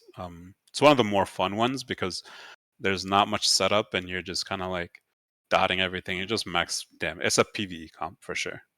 Those type of comps are always the most fun to play as a melee. They are most fun. Yeah, because sure. it's like you don't really care what your partner is doing. It's like it's you just like who's deciding who's gonna die. It's like, well, if you can put dots on this person, great. But like I'm gonna do my own thing, and you kind of both are doing your own thing, and it's really chill, and you feel very he's rewarded. super tanky. Like Locks are really tanky as a class too, so it's like you don't have to sit there and stress about them too much, Right. Yeah. But there are there are a lot of hard counters, and like one of the hard counters I found was Frost DK Evokers, and it's just like they just so much burst damage. It's like wild. Even if you even if you stop the goes, they'll just still like somehow kill you, so there are a lot of there are counters to it, but for me personally that's definitely the most fun comp to play is Aflock or Boomy Asa. Ooh. Yeah. I can but see Boomy Asa requires more setup, and it requires Boomies that are willing to play around you. I found if they're not willing to play around you, then you have to play around them. It makes it like more work for you as a rogue, but anytime you can just kind of be free with your cooldowns and your stuns, and you're just managing your DRs the way you want to manage them, it's just more fun for you. Okay, interesting. Last question. Well, actually, not the last question. I'll leave that one for Big. But the last question I really want to ask is, how do I kill an assassination rogue? Oh, how do you kill an assassination rogue? That's you kill them by stopping their goes. Okay. If you CC an assassination rogue's they're re-stealths, and as soon as they come out, anytime they come out of stealth and they have subterfuge or their dances, they will just naturally fall behind, and they'll be forced to use defensive cooldowns to catch back up, right? Because if they don't have re-stealths, then you can just easily keep them out of stealth, right? If you're like a Frost Mage, if they're just stopping them, they're rooting them. Shamans are really annoying, Resto Shams, because they'll root you for infinity, they'll lasso you to infinity. Like you're just constantly being CC'd, you're doing no damage, you're not getting any energy back, and you're forced to use defensives because you're so vulnerable. Then you will just you'll just eventually die, I know a lot of rogues like to play BM. I used to play a lot of BM Trinket too, but I stopped playing BM Trinkets because I like having the damage, I like having the burst. So, but at the end of the day, Asa Rogue doesn't have any sort of CDR, right? Like we have Cloak, we have Evasion, and Feint. That's about a cheat death. Like that's about it. The rest of it is all positioning. So if a rogue doesn't know how to position and they're just taking damage and taking a lot of damage, then they're a lot easier to kill than I think people realize. But like if I'm like on sub rogue, for example, I should be immortal, because by the time I get my cloak back up, like I'm good. Like you'll have your damage, but I'll have cloak like 2 times before you have your damage back. So it's like Asa Rogue is the complete opposite. Asa Rogue is like you have to be very, very conscious of your defensives, and it requires a lot of faith in your healers. That's for sure. All right. Faith in healers, don't have faith in cheat death, and yeah. CC the goes and just annoy the assassination CC, rogue. yeah. Yep. All right. Big. I'll give you before you leave. You want to ask the one question we always ask? Yeah. So imagine you had unlimited power and influence over Blizzard or something. You could make an elaborate change to the game. What would that change be for World of Warcraft? To the game. Sure. That's a good question. To the game or to Asa Rogues? Your choice. To the game. Yeah. To the game. Well, Asa Rogues is part of the game, but yeah. Yeah. Honestly, if I was to make a change to the game, it would be I think most people would probably agree it's the micro CCs are just kind of out of control, and like you can definitely feel that a lot in not only 3v3s but RVGs for sure. It's just like there's so many like micro CCs in the game that I don't think it's necessarily even a fun experience for everybody. Like and I'll even say this about Asa Rogues. I don't think Garrote Silence should be 3 DRs. I think it should be 2 DRs.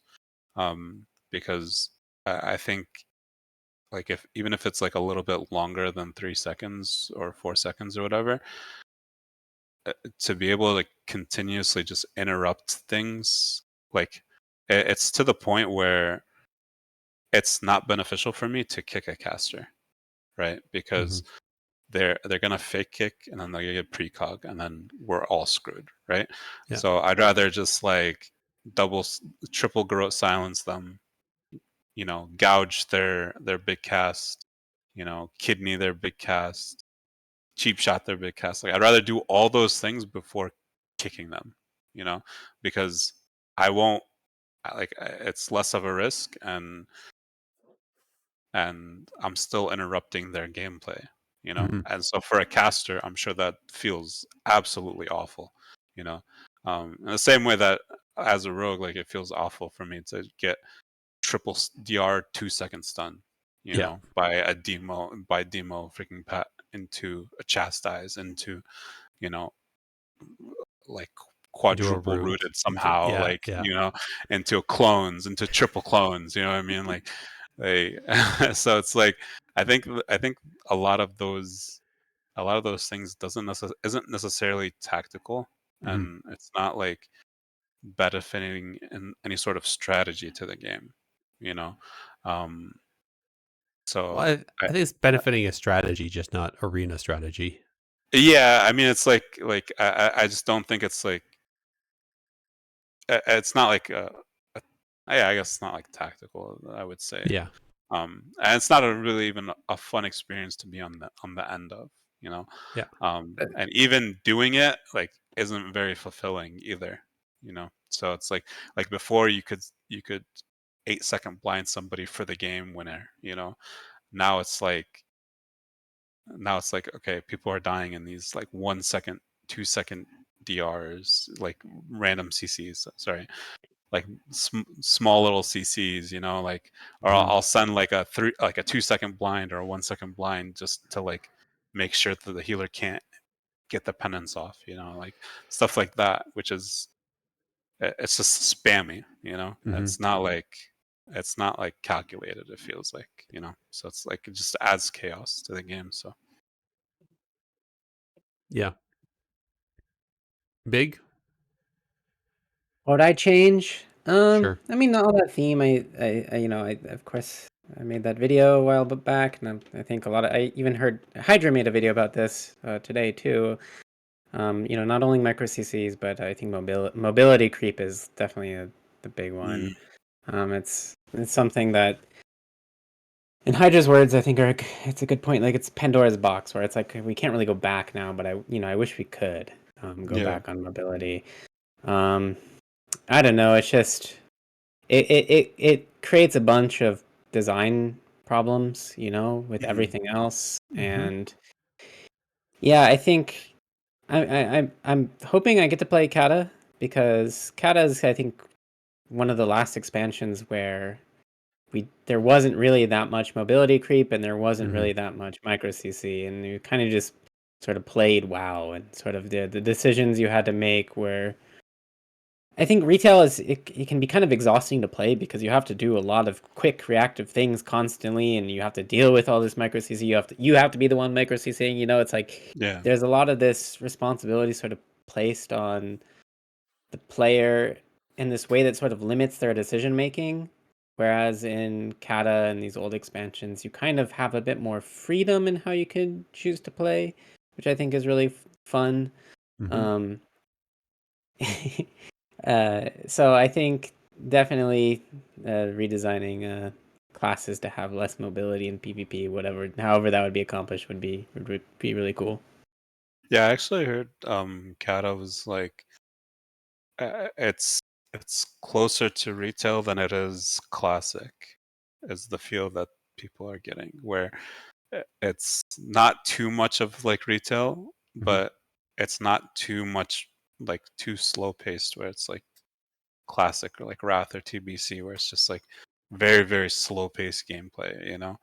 Mm-hmm. So I think that's probably something that you'll experience, is like the mobility creep of things are not as mobile, but they're not as slow either as maybe original classic WoW was. Right. Well, classic was that new set that new generation of WoW, right? That's when they updated a bunch of stuff.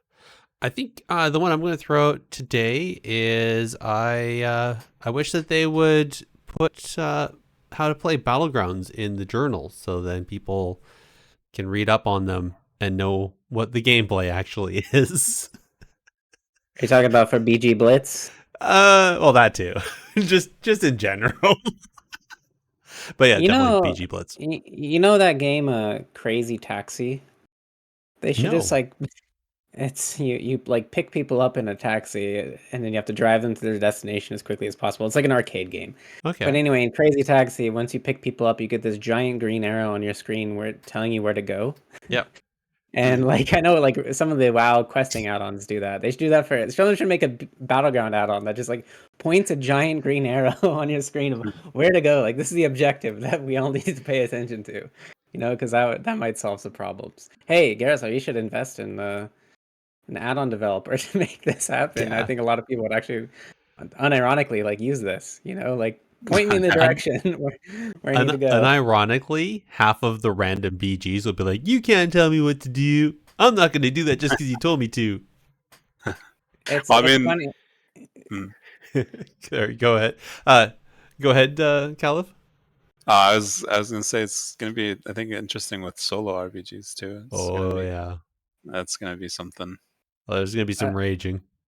well, What's that I big? was gonna say, just on the note of random BGs, it's really funny looking at the PvP forums, because there's this like all these complaints about Marks Hunters, which I think is so funny. Like, Mm-hmm. I know they're probably really oppressive in random BGs, but it's so funny that like no one in Arena really cares about Marks Hunters. I mean, they're kind of like, they're annoying, they're ratty, they do a Mhm. lot of damage, but it's like they just seem like this oppressive menace in BGs where you can't like Well- like they kill you from like everyone's like, hey, they kill me from across the map, I can't get Yeah. away, like.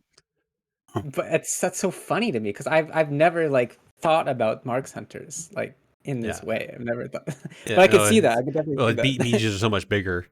Most of the time, Yeah. people are complaining about in Asheran because when they're up in their tower, they Oh. get the added distance on it. And, like literally, they're shooting across the map. Like it's insane. It's Jeez, hilarious. I didn't Yeah. think about that. Yeah, that's I know usually where a they're- lot of that complaints is from. They're good in RBGs for sure. Oh yeah, Having a marksman hunter, like because they can do so many things with like Yeah. one-shotting and killing stuff like that. But they also do Yeah. have their downsides. So I don't know if they're like complaint worthy. Like Yeah. well, Yeah, they've always filled this like hunters and RBGs have always filled this sort of like awkward role where they're like really really good in some cases, but then like completely useless in other cases. Like, yeah, I mean, it's been a while since I played RBGs, but I remember like back in WAD and MOP, like having a Marks Hunter on your team like was kind of good on some maps, and then on other maps like you really wish you didn't have one. that's exactly how they are now. Yeah. yeah. So some things never change. Honestly, a lot of the time, like because they introduced Lust into the previous season, so Mhm. like hunters are really fill the role of the Lust for the team fight. Oh yeah, less pet. Yeah, and then like they're good with hitting nodes and they're good with temple killing orbs, but like Mhm. outside of that, like there are so many better classes that you would rather have on most maps. Sounds about right. Yeah, I can see that. Anyway, this is the part of the show where a Marks Hunter is gonna sniper shot me and out of the call. So, all right. Well, it's been a pleasure, Caliph. Thanks for joining us, and Gerissar, and this my time to head out. And Indeed. preemptive shout out to Bodhi for helping us make the add-on. So shout out to Bodhi. Anyway, guys. Yeah, I'm gonna dip out. So take care. Take bud. it. You See you. too. All right. And then there was only two of us. Right. No, it's just Who us two. ordered up an extra large can of whoop ass? And I did the bumper at the wrong spot. That's okay. Let's see if I can do that again. No, it won't show up. Okay, anyways. On to PvP news. Let's just roll through. I know kind of running a little bit longer. That I mean, we had lots to talk about, which is great. But I think so for the PvP news that I've tracked so far, we had the Arena World Cup Championship finished for Dragonflight just last weekend. So that was the top 3 plus a gauntlet winner. So huge congrats to Echo and Liquid for winning both EU and NA respectively. I lost track. I'm not sure how many times that Echo has won Arena World Cup now. The Arena World Championship. Like it's been a number of times. Like they're such a powerhouse. I'm kind of wondering. I'm wondering if they're going to be able to keep going. Like Man, I don't know if there's anybody that can stop them. Like even the EU NA Cup, I think they won that too, didn't they? oh the From last season, I think. Yeah, the mid-season clash that they did. I think they did. I can't remember. They have so many players. They're just too good. They are. It's good for them. Actually, I want to chime in. There is a Twitter conversation that I am jumping into where a person was expressing their dismay that it was, again Echo won. Like, when is Blizzard going to change the rules so that these guys can't win anymore? And so it's just like it's boring. I'm like, but I don't know. So I actually asked, like, for traditional sports, has there been any actual like rule changes in that kind of a way for that reason? Some people came up with some good excuses excuses. Relatable traditional sports changes that have happened because of some things. But I don't know. I'm not sure if Blizzard can, like, what would they be able to do? Like, there's still a chance. Like, they're still gonna win. I think, regardless of the only thing they can do is like ban them from playing so that they can win. Yeah, I mean, I think I don't know if there's much they can do, and like outside of Echo, I'm not like too familiar with the EU bracket, Yeah. but I can say like this past AWC was a little more interesting than Oh, totally. the other AWCs that Mhm. I watched, because you had so many teams that were like you thought that they could actually win it all, and Yep. you're not used to seeing them, right? Like you had Void.gg, which is like a bunch of young guys, Yep. and like they went on like a crazy streak last time where they went 16-0, and then like you thought that they could actually win it all, um and Yeah. Same with then you had like the Pompers. La Pomp, Yeah. like was beating every other team, it seemed like, Mhm. so it's Mhm. like you had these moments where like Yeah. Team Liquid was in the losers bracket from the get-go, and then Yep. somehow they came back and won it. So like so many teams where like y- So close to winning. It was and they're like, brand new, like you never yeah. heard of them, so Yeah. it's like so even though Team Liquid ended up winning it, like I think that was like a positive thing to see, where Mhm. um seeing these newer teams that had the potential to Oh, totally. probably next AWC just to take it away It's, from them, it's possible. One thing I Yeah. also liked was diversity. It wasn't like, it wasn't a bunch of mirror comps. There was some mirrors, which were really good. But Yeah. it also wasn't like, it wasn't a bunch of RMP. It wasn't a bunch of Yeah, yeah. like, there was a lot of boomies. There was a A lot of lot of them BHs. is. Not going to lie. But Yeah. at least there was some diversity. So just saying. Yeah, I don't think you'll ever get into a point where there isn't some sort of meta class that isn't just taken over. Of course. So, but the diversity definitely makes it a little better than seeing the same things every single time. Right. I think next thing, usually we like to cover the hot fixes, anything important for PvP that's come up. Mhm. Looking through, I know there's a bunch of stuff that was, the WoW remix got a bunch of notes. Cataclassic was getting a few things. Nothing really Yeah. jumped out at me as like a major PvP hot fix. One thing I am seeing that, that I'm not seeing is the fact that Conquest got uncapped and they added back in Conquest boxes this last reset. So I Yeah. thought that would have been on here, but it's not. Huh. All right. Yeah. I think they just said, forget it. We came out with Kata. Like, let's give retail the uncap on the boxes. Just make life easier. Well, it's interesting. I think this is the soonest they've done it because usually they don't uncap and do boxes until like middle of the season, kind of like, when they start seeing some people drop off. Yeah. Yeah. So I don't Or know. when there's like a limit to when people, get full conquest gear Hmm. if they play week by week. But like the people that don't play every week, that they won't be able to catch up as fast, for example. But Yeah. um, I think even the weekly conquest that they were giving was more than usual. Yeah. Yeah. It's Because it was been. like 15 or 1600 every week or something, or Mhm. 13 or 1400 every week. Yeah. Which usually it's not that high. Usually it's like 600 or 800 or something, like Yeah, it's like one piece of significantly gear low. basically. So Yeah. yeah, I noticed that too. The cap was definitely higher season or week over week.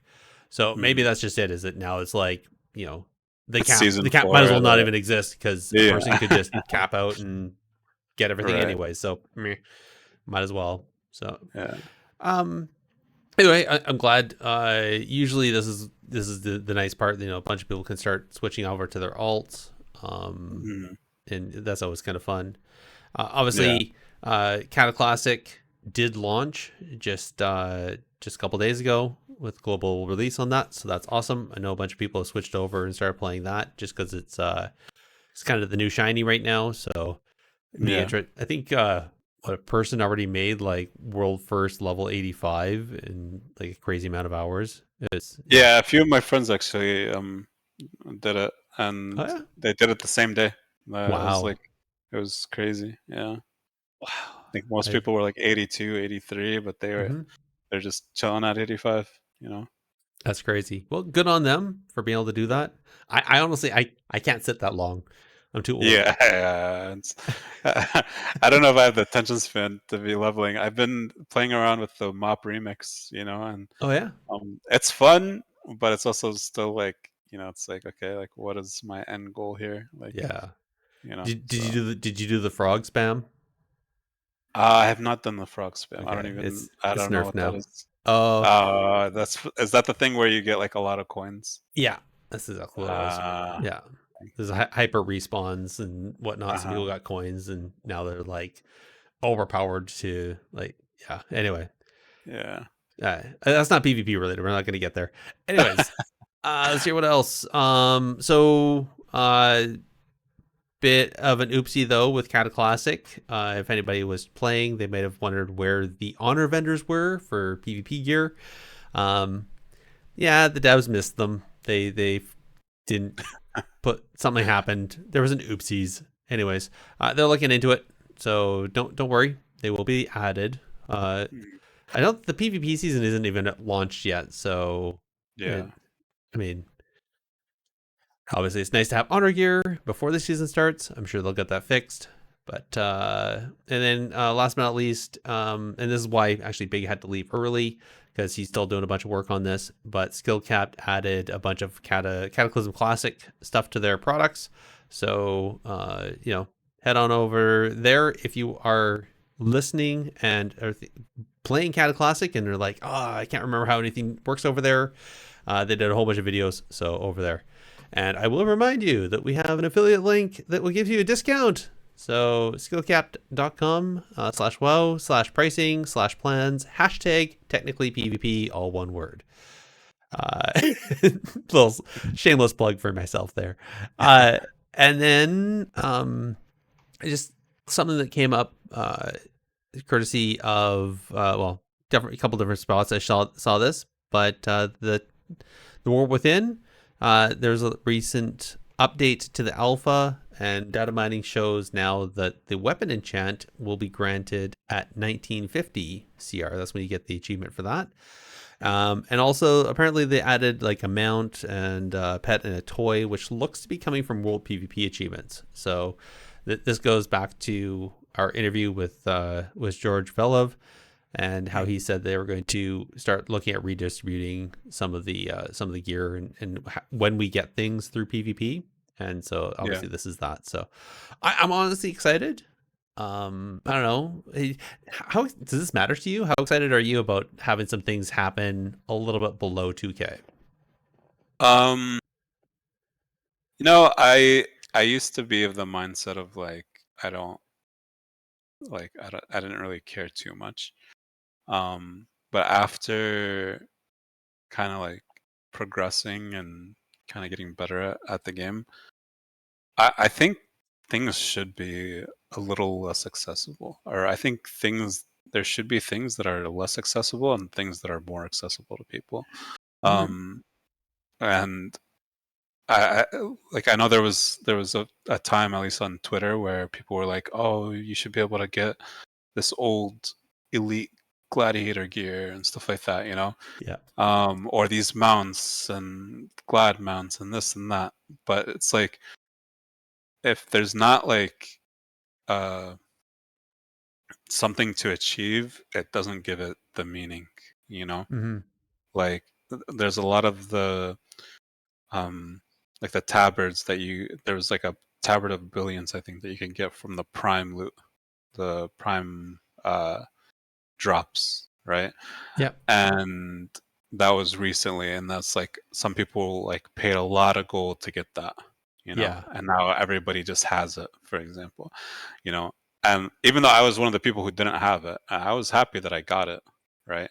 But for me, it doesn't really mean much. Mm-hmm. I'm gonna be honest with you, Do you like even use it?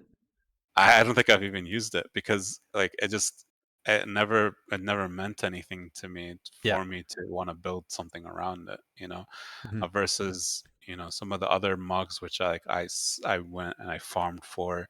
Like I even recently just made a mog from the mop remix, like Nice.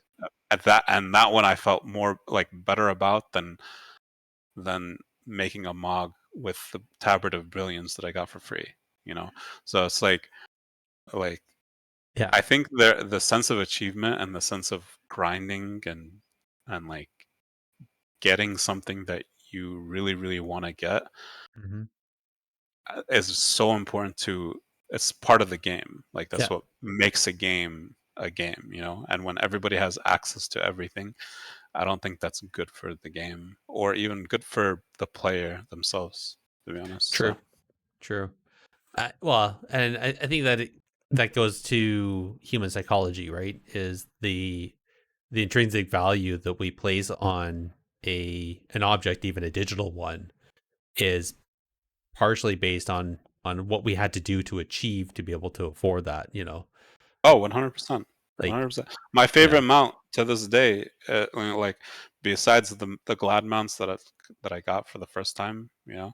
is my Hulan mount that I sat outside in the Timeless Isles for days, every day, just sitting there farming that rare, Yep. until I got it. And that's still my favorite mount, but to this day, even though I know a lot of people have it, Hmm.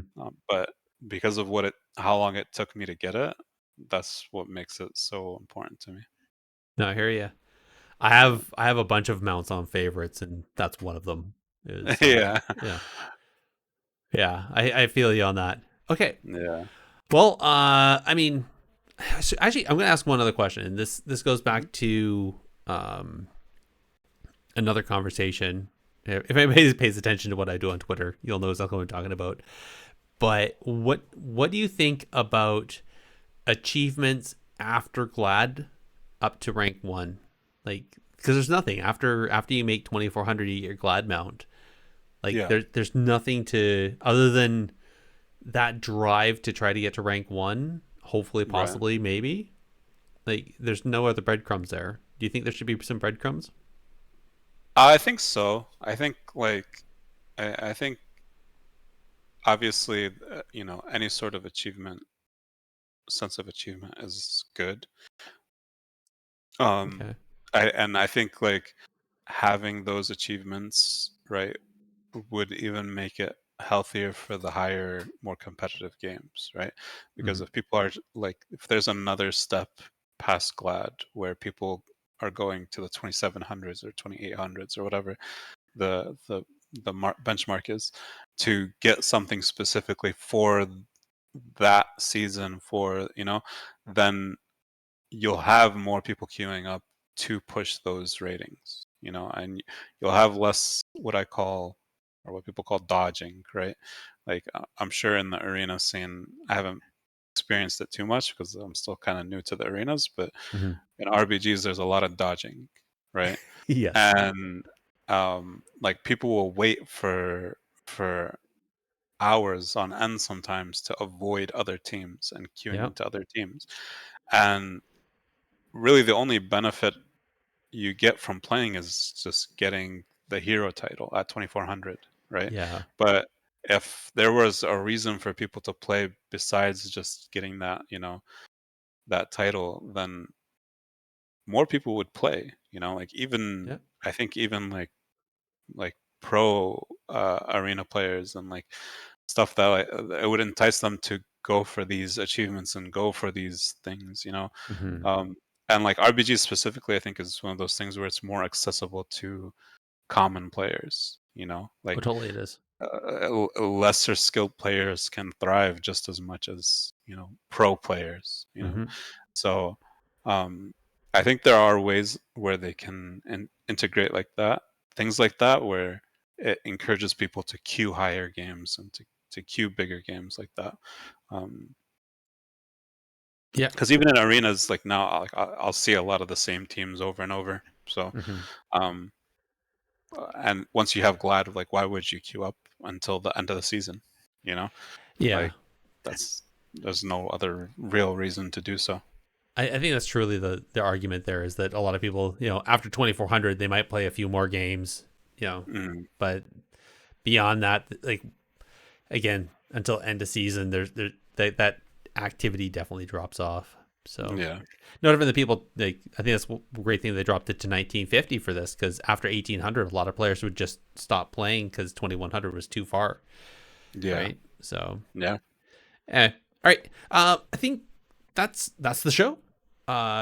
Before we say goodbye, though, first, Caliph, thank you so much. But do you have any shout outs you want to do? Shout outs. I mean, I'll shout out to my RBG community, obviously where I started. Mhm. A lot of the players, I made a lot of friends there, and arena partners out of it. So big shout out to the RBG community, even though it does get a bad rep sometimes and a lot of toxicity. But at the end of the day, it's still a fun game mode, and there are some really cool people in the RBG community. And in terms of where they can find me, I don't really have a Twitch or anything like that. I don't stream. Oh. Just my Twitter account really is where I kind of keep in touch with people. If that Okay. changes, I will definitely let you know, though. All right. YouTube channel or something? Not I nothing. OnlyFans? Okay. That you can find me at. All right. Well, I feel like I don't know. I feel like there's some opportunity there. I think you definitely would you'd have a following because you definitely know your stuff. Well, thank you so much. And if anybody's wondering where they can reach us, as always, you can contact us directly with a tweet to @technically_PvP. You email us technicallypvp@gmail.com. Head on over to the Bonus World Productions Discord, where we have a show channel there, and you can talk about PvP there with everybody else that also enjoys and is passionate about this game and the show. As well, if you want to head over to Bonus Roll website at bonusroll.gg, you're going to find a podcast directory over there, and you can find us as well as a great number of shows. And there's also a review system there, so you can pop over there and tell us what you think of your favorite shows. As always, links for everything we talked about are going to be in the show notes. And we will say goodnight. Thank you so much for listening to everybody, and you have a good one. Bye-bye.